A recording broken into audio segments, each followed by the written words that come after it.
analizamos los procesos de especiación. Charles Darwin, en su libro sobre el origen de las especies, justamente explica el proceso que origina las especies a partir de la selección natural. Pero la primera pregunta que nos debemos hacer, ¿qué es una especie? Existen diversas definiciones de especie. Pueden consultar ustedes el libro Ekman de Principios Integrales de la Zoología.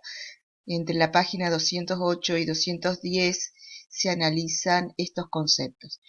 El concepto biológico de especie refiere a una comunidad reproductora aislada, aislada desde el punto de vista reproductivo, esto es, que no se puede reproducir con otra comunidad, que ocupa un nicho específico en la naturaleza. Se denomina nicho ecológico, es un concepto tomado de la ecología, hace referencia al ambiente, al lugar geográfico que habita una especie, a las interacciones con otras especies, a la explotación de recursos alimentarios, el modo de conseguir pareja, de interactuar, de obtener materia y energía.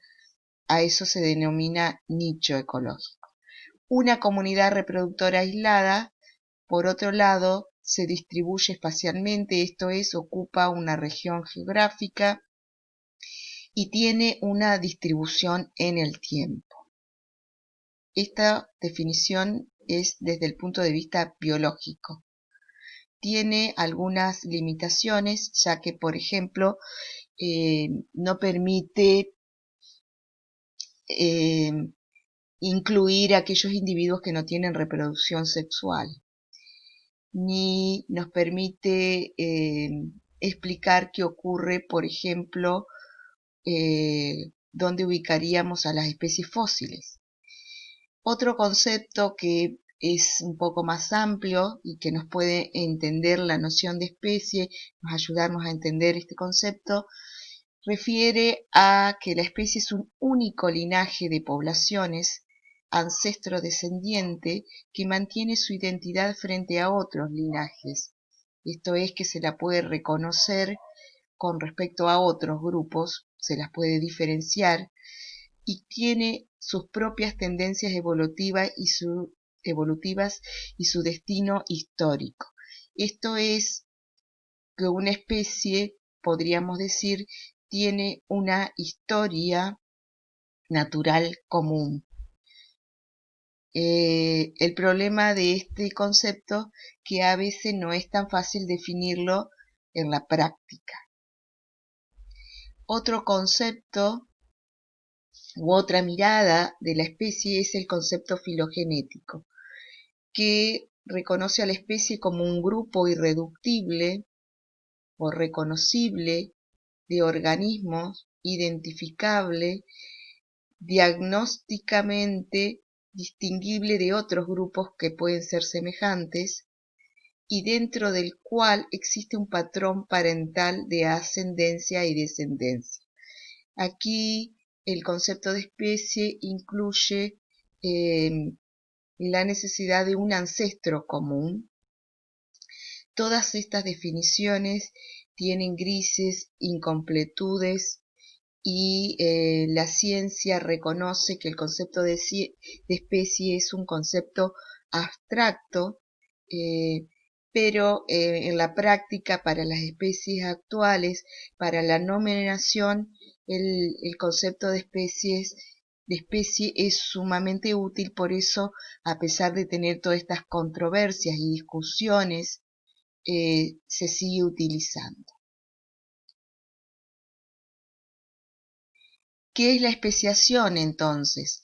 Son aquellos procesos que justamente permiten, a partir de una población, originar otra población distinta, que es una nueva especie. Por ejemplo, en esta imagen está representado un árbol filogenético de 3 especies de Drosophila. Drosophila son las moscas de la fruta. Drosophila melanogaster, mosca de la fruta o del vinagre. Estas tres especies de Drosophila tienen un ancestro común, de acuerdo a los estudios biológicos, genéticos y evolutivos, y Drosophila dentissima y Melanogaster comparten un ancestro común que no comparten con Drosophila oscura.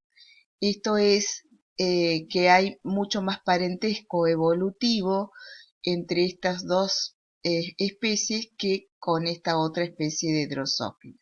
Esta sería una manera de representar la especiación en un sentido filogenético y evolutivo.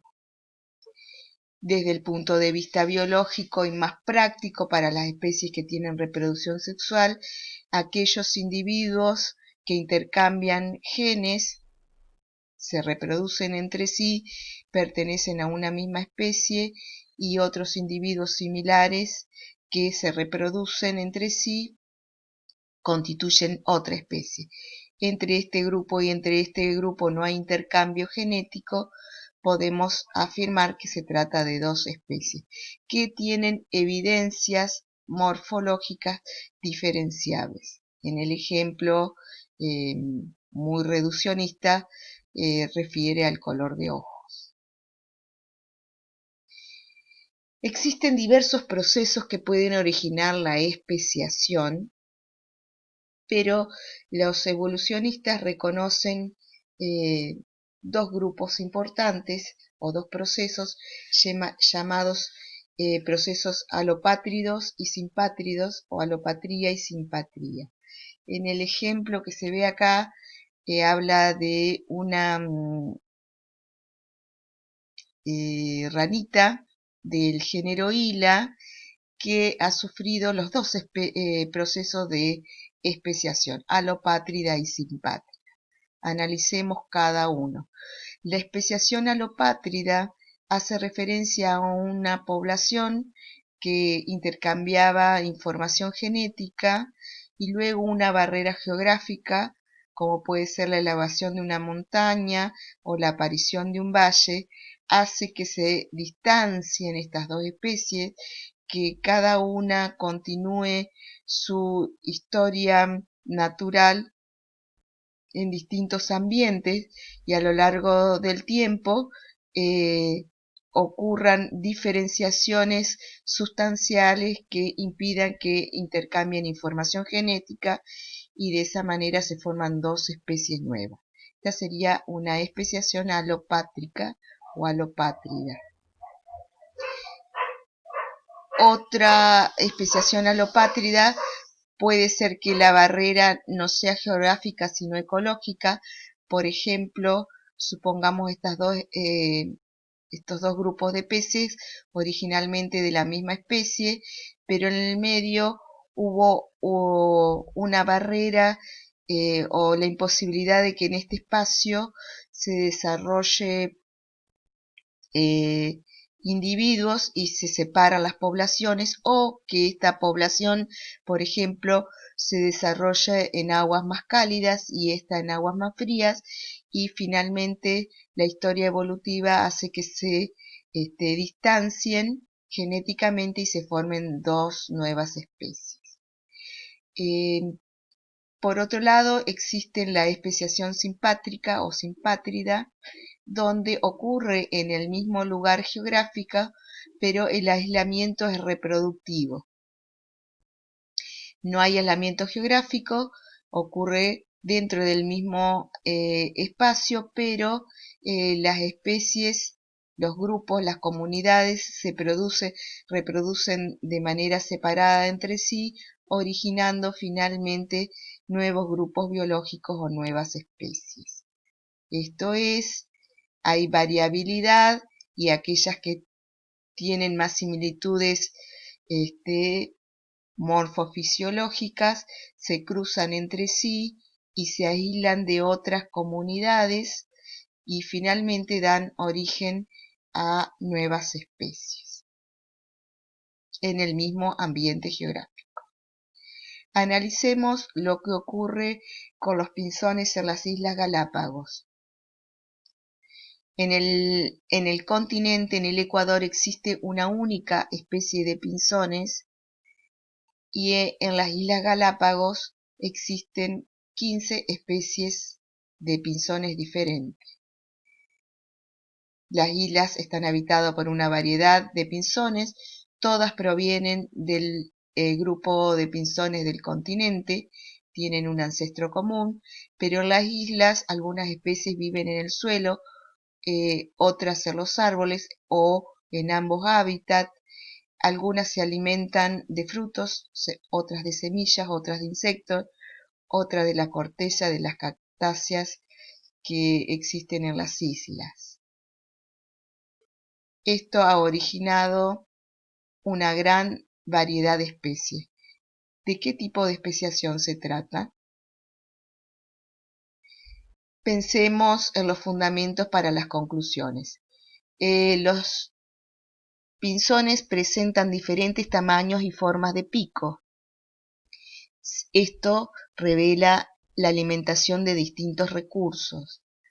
Tienen un ancestro común, pero viven en diferente hábitat geográfico y o ecológico. Pensemos la especiación en términos genéticos.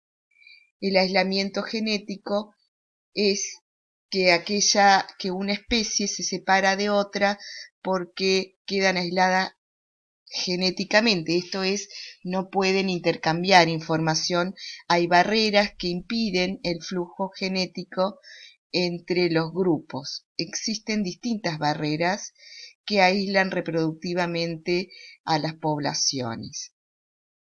Podemos analizar dos tipos de aislamientos genéticos. Presigóticos es esto que se impiden a que se forme el cigoto, o sea que un óvulo, por ejemplo, sea fecundado por un determinado espermatozoide. Y posigótico, esto es que se forme el cigoto, pero el cigoto es estéril o inviable. Dentro de los mecanismos presigóticos se pueden reconocer implicancia en que dos especies no pueden aparearse porque hay incompatibilidad de los genitales, hay falta de respuesta al llamado sexual, por ejemplo, en las feromonas o en la época, periodo del año en que están receptivos para la reproducción, la incompatibilidad de gametas porque tienen, por ejemplo, diferente número cromosómico, o aislamiento de las poblaciones por las conductas o por el hábitat en el que se desarrollan.